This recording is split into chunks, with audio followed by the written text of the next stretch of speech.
A remarkable discovery in Jerusalem, with researchers uncovering a burial slab where the body of Jesus may have been laid after his crucifixion.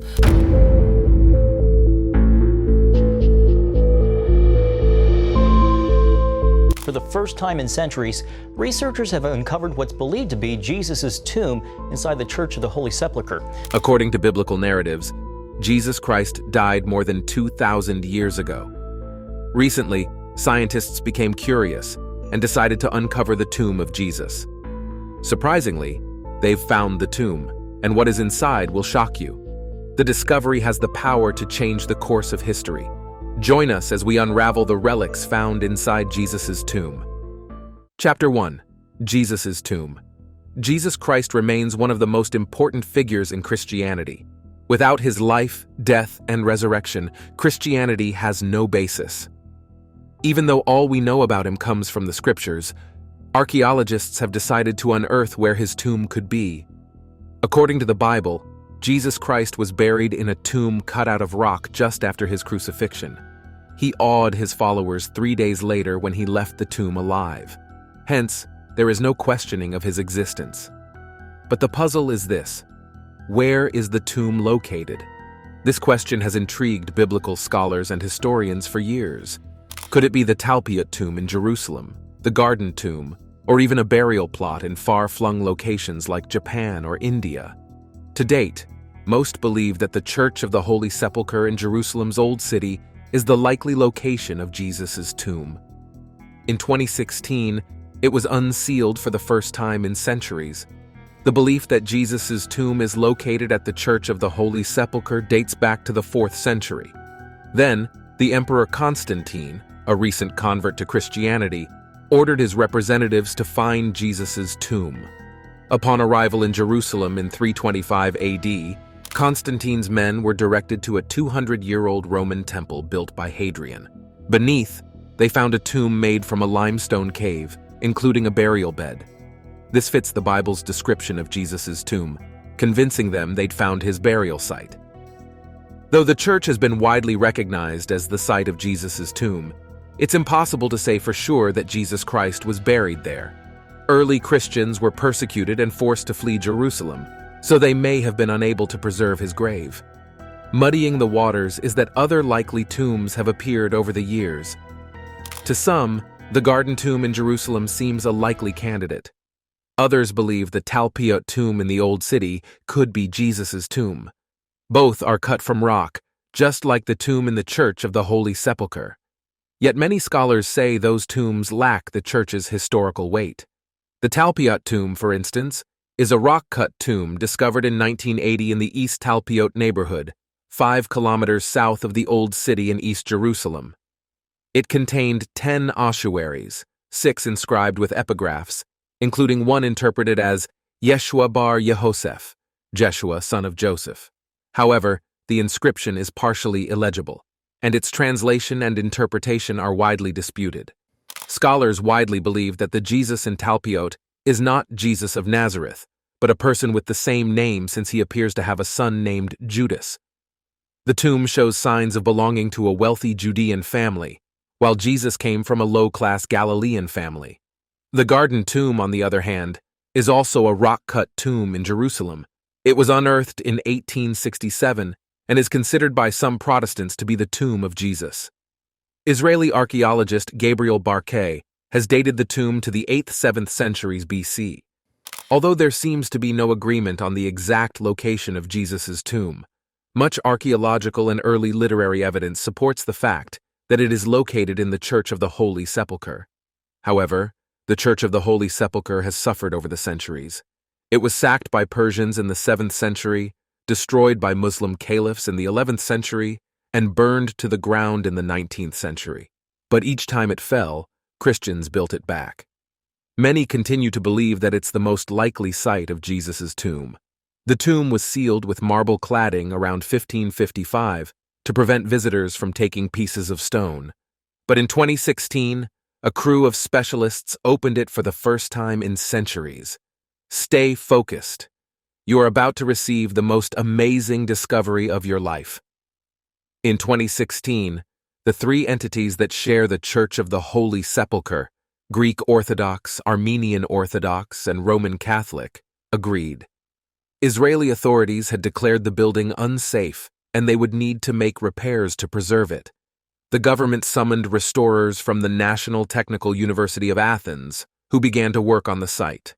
The restorers removed damaged mortar, repaired masonry and columns, and injected grout to hold everything together. But during their work, they decided to open the tomb as well to ensure that nothing leaked. Haris Mouzakis, an assistant professor of civil engineering at National Technical University who helped restore the tomb, said, "We had to be very careful. It was not just a tomb we had to open." The tomb of Jesus Christ is a symbol for all of Christianity, and not only for them, but for other religions. They carefully moved the marble cladding and a second slab carved with a cross to access the limestone cave beneath. Then, they were inside Jesus' tomb. For 60 hours, the restorers collected samples from the tomb, snapped rare photographs, and reinforced its walls. All the while, dozens of priests, monks, scientists, and workers took the opportunity to look inside Jesus' tomb. Peter Baker, who wrote about the unsealing for the New York Times, also had an opportunity to go inside the tomb of Jesus. Baker wrote, "The tomb itself looked plain and unadorned, its top separated down the middle. The candles flickered, illuminating the small enclosure. After 9 months and $3 million worth of work, the restored and resealed tomb was revealed to the public. This time, workers left a small marble window so pilgrims could see the limestone rock beneath.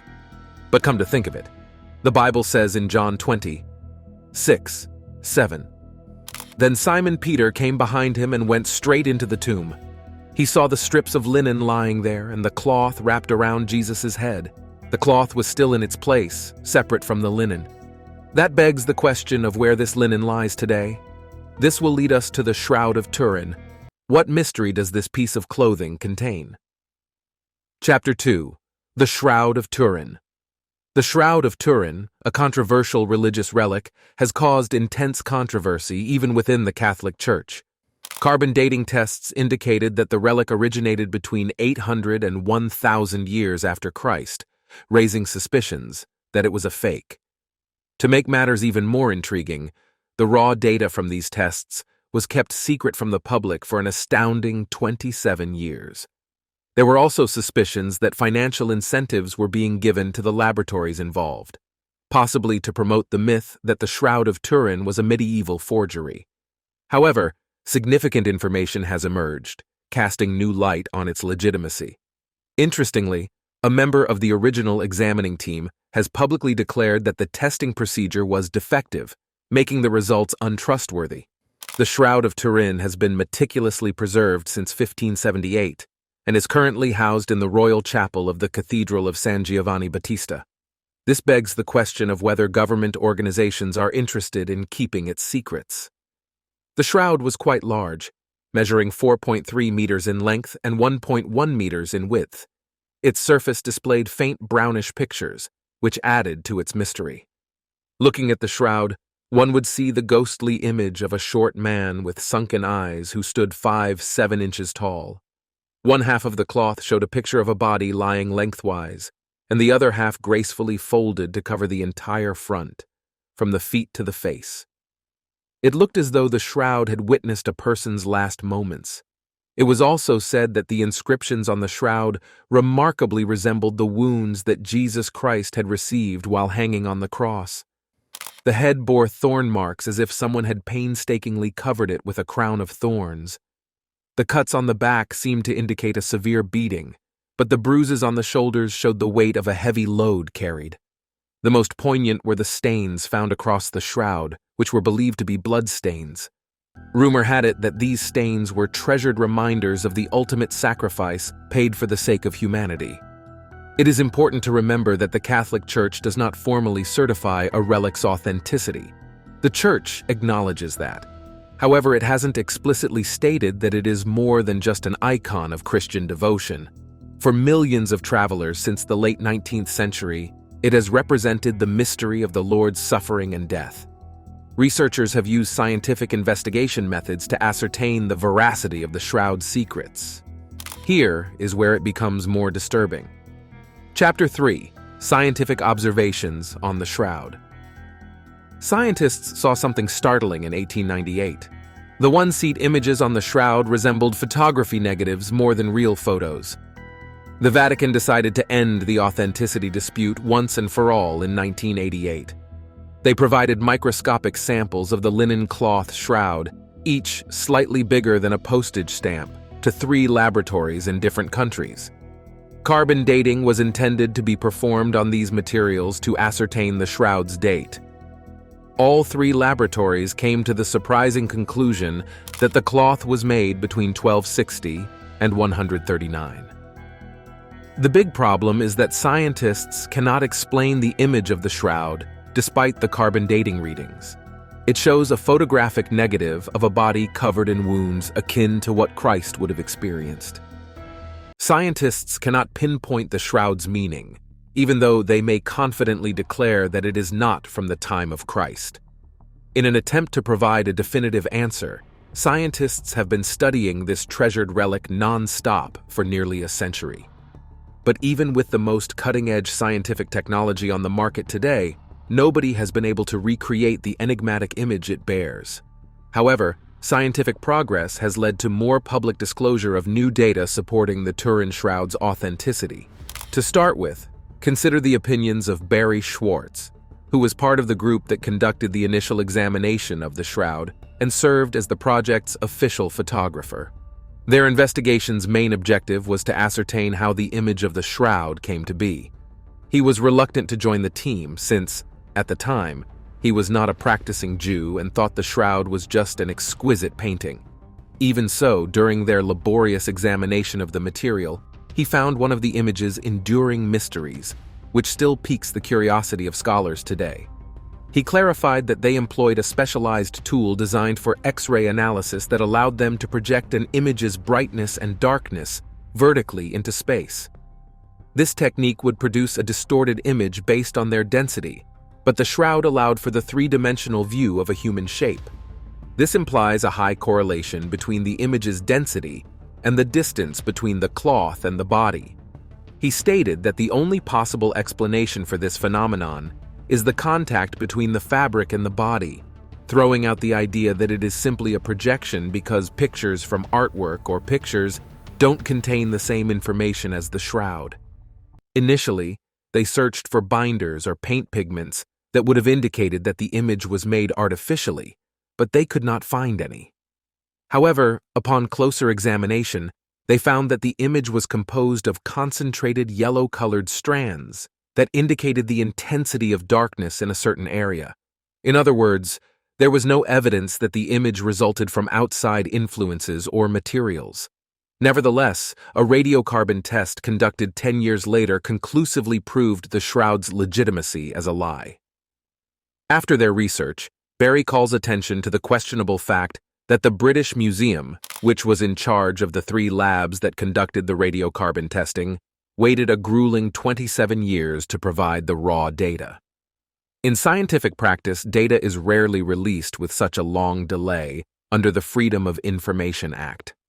As part of the scientific method, scientists usually publish their findings in journals and provide the raw data to other researchers so they can expand or confirm their findings. When the raw data was eventually obtained, it made clear why the public release of the information had been delayed. The evidence indicates that the sample taken from the shroud was not homogeneous, meaning it was a fragment of cloth with one date hundreds of years later at one end and a different date at the other. Therefore, no single spot on the strip could be positively correlated with the cloth's total date. Furthermore, they failed to gather control samples from other shroud areas, a prerequisite for precise radiocarbon dating. There is evidence of interwoven cotton in the corner where the sample was taken. Combining cotton and linen or wool and cotton is forbidden by Jewish law, known as the mixing of the kinds. This finding contradicts that directive. High-status burial shrouds are usually made of pure linen, but the cotton discovered in the corner raises the possibility that the shroud was rewoven or repaired there. Consequently, the repaired corner of the shroud was utilized for radiocarbon testing, making it impossible to date the remaining pieces of the cloth accurately. As soon as it was discovered that the shroud was medieval, questions over the study's goals emerged. An unidentified donor donated a sizable sum of £1 million to the British Museum before the shroud's official release with the explicit intent of refuting it. The Oxford Laboratory, one of the 3 labs that looked at the shroud, received this money. This raises the question of whether strong groups are interested in hiding the shroud's truthfulness. Blood chemistry has also been examined to search for evidence that the fabric is genuine. It included type AB bloodstains, which are more common among Jews than in the general population. The blood's vivid red hue, which defied aging, suggested the unspeakable suffering those covered in the shroud endured.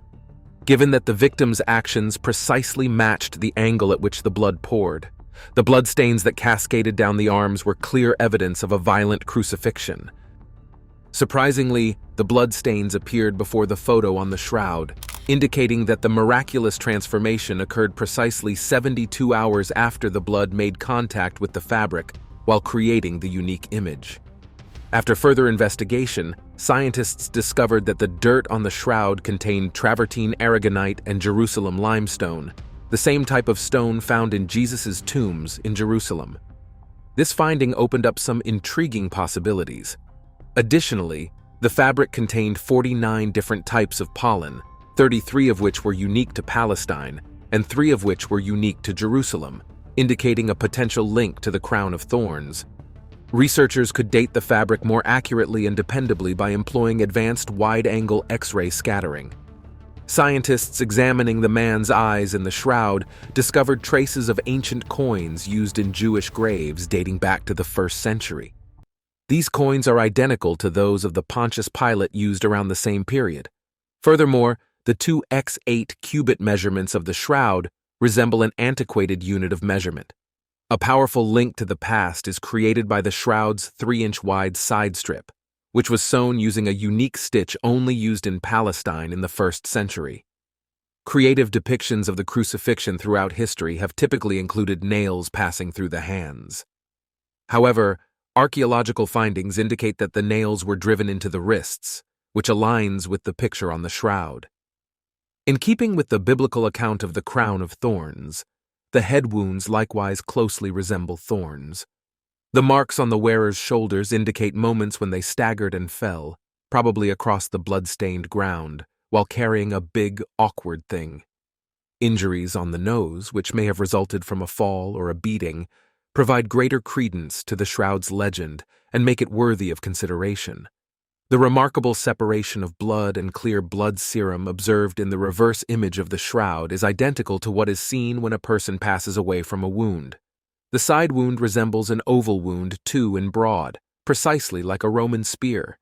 This strange resemblance to the biblical tales in John's Gospel adds to the shroud's mystery. Combined, these striking particulars depict a man and an amazing historical story. Scholars have discovered indecipherable inscriptions. These findings are undoubtedly astounding. By carefully slicing the official encircle images into many squares and analyzing their optical characteristics using advanced visualization techniques, Barbara Frill, a Vatican specialist, utilized photos of the subject augmented by a computer to read just a little scroll inscriptions in Latin and Aramaic scattered across the cloth. Her investigation shows that the word has Jesus, Nazareth's Greek name. She argues that since no Christian, not even a forger, would have addressed Jesus without denying his divinity at the period, and doing otherwise may have resulted in being labeled a heretic, this conclusion rules out the text's medieval providence. Additionally, she extracted the words from larger pictures of the shroud. She presented them to experts, who agreed that the writing style was typical of the Middle East in the 1st century when Jesus lived. But there's still an unsolved puzzle. How did the image end up on the cloth? Was it drawn on it? To figure this out, several theories have been put up. In 2002, Raymond Rogers of Los Alamos National Laboratory in New Mexico argued in a scientific analysis of the shroud that a simple chemical alteration could explain the image. He proposed that even low heat, roughly 40 degrees C or 104 degrees F, might turn the sweet carbohydrate molecules on cotton threads brown. This is a temperature that a corpse could momentarily get to in the event of hypothermia or dehydration. Rogers stressed that no miracle is required. While this idea is consolingly widespread, there isn't much evidence to support it in this case. It's not common to see it on burial shrouds. A different theory states that the coloring of the fibers was caused by a chemical reaction with something the body emitted. Early in the 20th century, French researcher Paul Vigon proposed that this substance might have been ammonia, created when urea in perspiration decomposes.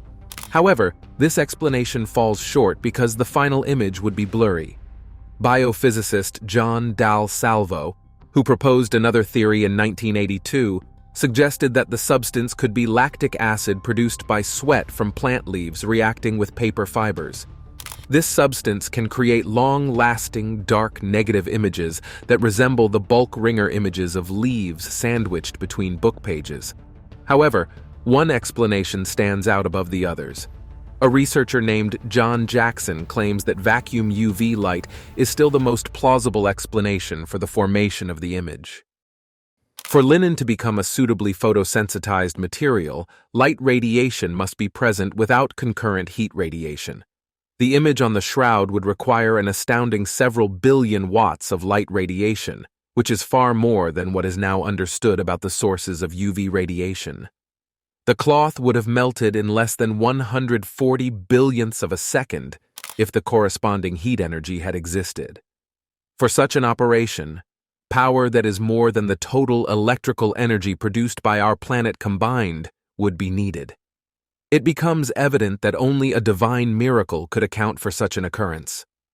While millions of devout Christians believe the Shroud of Turin to be an unparalleled depiction of Jesus' extreme suffering to save humanity, others may dismiss it as a fabrication. It transforms from mere fabric to an enduring representation of religion that cheers people's spirits and elevates their feelings everywhere. Here are two interesting stories about the shroud that would shake your heart. In 1418, when the 100 Years' War threatened to spill over into Lirey, Geoffroy de Charny's granddaughter, Margaret de Charny, and her husband offered to store the cloth in their castle. Her husband wrote a receipt for the exchange acknowledging that the cloth was not Jesus' authentic burial shroud and promising to return it when it was safe. However, she later refused to return it and instead took it on tour, advertising it as Jesus' real burial shroud. In 1453, Margaret de Charny sold the shroud in exchange for 2 castles to the royal house of Savoy, which ruled over parts of modern-day France, Italy, and Switzerland. As punishment for selling the shroud, she received excommunication. Also in 1502, the House of Savoy placed the shroud in the Sainte-Chapelle in Chambéry, now part of France. In 1532, a fire broke out in the chapel. It melted part of the silver in the container protecting the shroud, and this silver fell onto part of the shroud, burning through it. The burn marks and the water stains from where the fire was extinguished are still visible today. In 1578, the House of Savoy moved the shroud to the Cathedral of St. John the Baptist in Turin, which later became part of Italy. It has remained there since, except during World War II, when Italy relocated it for safekeeping. In April 2020, Turin Archbishop Cesare Nosiglia announced that in light of the devastation of COVID-19, people worldwide could view the Shroud of Turin online for Easter. On the Thursday before the holiday in 2020, Italy reported 143,626 known cases of COVID-19 and 18,279 deaths from the virus. Archbishop Nosiglia said he was motivated to provide a live stream of the shroud to thousands who requested to view it during the global COVID-19 crisis. Thus, the shroud remains sacred to Jesus' death and resurrection, reviving thousands of souls worldwide. Before you click off, wouldn't you love to know what Jesus looked like while he was on earth? Chapter 4. What did Jesus look like? For centuries, the most common image of Jesus Christ, at least in Western cultures, has been that of a bearded, fair-skinned man with long, wavy, light brown or blonde hair and often blue eyes. However, the Bible doesn't describe Jesus physically, and all the evidence indicates he probably looked very different from how he has long been portrayed. the Bible offers few clues about Christ's physical appearance. Most of what we know about Jesus comes from the first 4 books of the New Testament, the Gospels of Matthew, Mark, Luke, and John. According to the Gospels, Jesus was a Jewish man born in Bethlehem and raised in Nazareth in Galilee, formerly Palestine, now northern Israel, during the 1st century. According to Luke 3:23, Jesus was about 30 years old when he began his ministry, but the Bible tells us virtually nothing about what he looked like, except that he didn't stand out in any particular way. When Jesus was arrested in the Garden of Gethsemane before the crucifixion, Judas Iscariot had to point Jesus out to his soldiers among the disciples, presumably because they all appeared similar to one another. For many scholars, Revelation 1:14-15 offers a clue that Jesus' skin was a darker hue, and that his hair was woolly in texture. The hairs of his head, it says, were white as white wool, white as snow. His eyes were like a flame of fire, his feet were like burnished bronze, refined as in a furnace. According to Robert Cargill, assistant professor of classics and religious studies at the University of Iowa and editor of Biblical Archaeology Review, we don't know what Jesus looked like, but if all of the things that we do know about him are true, he would have looked like a Jewish Galilean. Now, how have depictions of Jesus changed over the centuries? Some of the earliest known artistic representations of Jesus date to the mid-3rd century AD, more than 2 centuries after his death. These are paintings from the ancient catacombs of St. Domitilla in Rome, first discovered some 400 years ago. Reflecting one of the most common images of Jesus at the time, the paintings depict Jesus as the Good Shepherd, a young, short-haired, beardless man with a lamb around his shoulders. Another rare early portrait of Jesus was discovered in 2018 on the walls of a ruined church in southern Israel. Painted in the 6th century AD, it is the earliest known image of Christ found in Israel. It portrays him with shorter, curly hair, a depiction common to the eastern region of the Byzantine Empire, especially in Egypt and the Syria-Palestine region, but disappeared from later Byzantine art.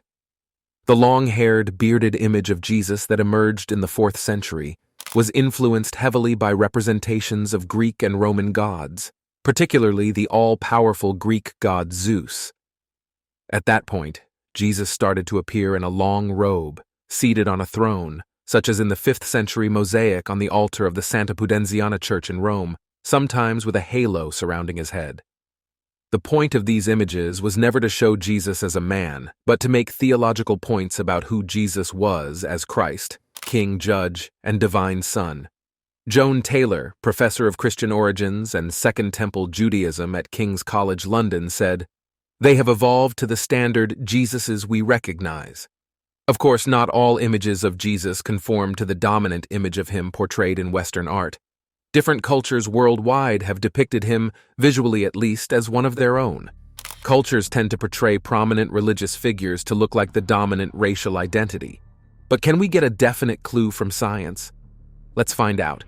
In 2001, the retired medical artist Richard Neve led a team of Israeli and British forensic anthropologists and computer programmers in creating a new image of Jesus based on an Israeli skull dating to the 1st century AD, computer modeling, and their knowledge of what Jewish people looked like at the time. Though no one claims it's an exact reconstruction of what Jesus himself looked like, scholars consider the image, around 5 feet tall with darker skin, dark eyes, and shorter, curlier hair, more accurate than many artistic depictions of the Son of God. In her 2018 book, What Did Jesus Look Like?, Taylor used archaeological remains, historical texts, and ancient Egyptian funerary art to conclude that, like most people in Judea and Egypt around the time, Jesus most likely had brown eyes, dark brown to black hair, and olive brown skin. He may have stood about 5 feet and 5 in, 166 centimeters, tall, the average man's height at the time. While Cargill agrees that these more recent images of Jesus, including darker, perhaps curlier hair, darker skin, and dark eyes, probably come closer to the truth, he stresses that we can never really know exactly what Jesus looked like. According to him, Jewish Galileans didn't have blue eyes and blonde hair 2,000 years ago. That means the question of what Jesus looked like will only be solved when he returns or we meet him in heaven. Thanks for watching this video. Before you click off, check out other videos displayed on your screen.